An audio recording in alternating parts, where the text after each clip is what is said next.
Сите видови рак се предизвикани од промени во ДНК на клетките. ДНК ја носи генетската информација на клетките.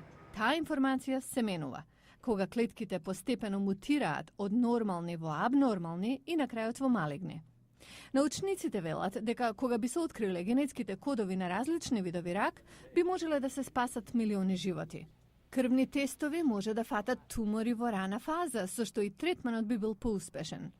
Доктор Джени Арагон Чинг е онколог во медицинскиот центар на Универзитетот Џорџ Вашингтон. Таа вели дека ова откритие е чекор поблиску до ерата на персонализирана медицина. That is the thrust now because Тоа е притисокот, зашто, например, за различни видови рак има различни лекови кои напаѓаат различни мутации.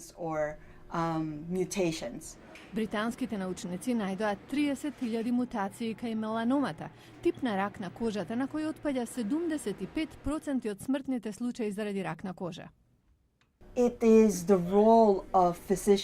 Работа на лекарите и на научниците е да откријат кои од мутациите се движечка сила што водат до рак.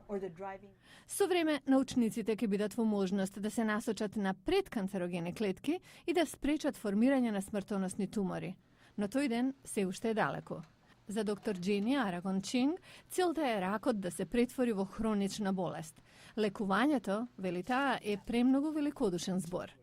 Исто како што крвниот притисок може да се контролира со лекови, ракот може да биде болест без страдање поврзано со него.